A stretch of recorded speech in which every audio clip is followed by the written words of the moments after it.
আজকে আপনাদের দেখাতে চলেছি কুষ্টিয়া জেলার দাউলাপুর থানার পচাভিটা গ্রামের প্রকৃতি ও সকল সৌন্দর্য। পৃথিবীর সকল আবেগ ভালোবাসা জড়ানো নিজই গ্রামে। পচাভিটা গ্রামের মৃদু বাতাস প্রকৃতির সব কিছুই হৃদয়কে ছুঁয়ে যায়।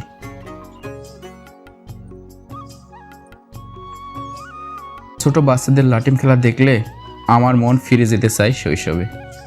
আমরাও কত খেলতাম এই লাটিম খেলা। গ্রাম বাংলার অপরূপ রূপ আপনাদের মাঝে তুলে ধরার জন্য চেষ্টা করেছি। প্রকৃতির সকল অপরূপ সৌন্দর্য গ্রামেই পাওয়া যায়। গ্রামের প্রকৃতির মাঝে আসলে শরীর ও মন দুইটাই শীতল হয়ে যায়। সবুজ শ্যামল প্রকৃতি আর গ্রামের সকল কিছু মনে আনে আলাদা এক প্রশান্তি, যা মুখে বলে বোঝানো সম্ভব না। যারা গ্রামে বাস করে একমাত্র তারাই জানে গ্রামের সকল কিছুর প্রতি মনের একটা আলাদা টান থাকে।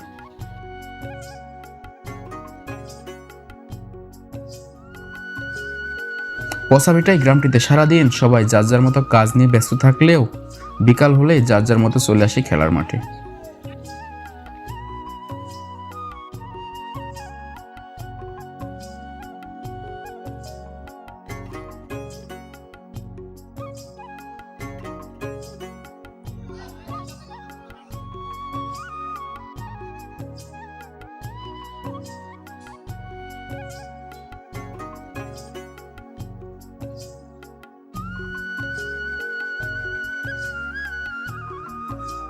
পচাভিটা এই গ্রামটিতে বেশ কয়েকটি চায়ের দোকান আছে। বিকাল হলেই চায়ের দোকানগুলো জমজমাট হয়ে ওঠে লোকজনে।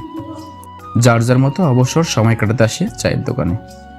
চায়ের কাপে ঝড় ওঠে, মন খুলে আড্ডা হয় চায়ের দোকানে। বিকাল হলে গ্রাম বাংলার ঐতিহ্যবাহী গাদন খেলার দেখাও মিলে আমাদের এই পচাভিটা গ্রামে। তরুণ যুবক ছেলেরাও এখনও এই গাদন খেলা খেলতে উৎসাহী।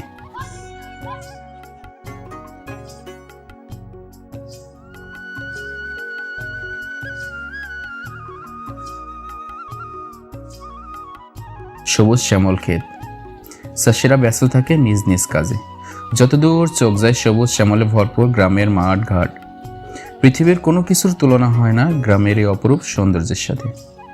যেখানেই থাকে না কেন বারবার ফিরে আসতে মন চায় আপন এই গ্রামে, প্রিয় জন্মভূমিতে। সবুজ শ্যামল ফসলের মাঠে ঢেউ খেলে যায় মৃদু বাতাসে। সবুজ শ্যামল ক্ষেত,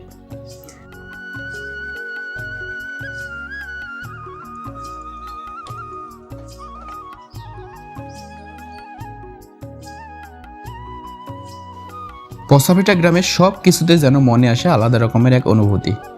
এমন অনুভূতি পৃথিবীর কোথাও পাওয়া সম্ভব না।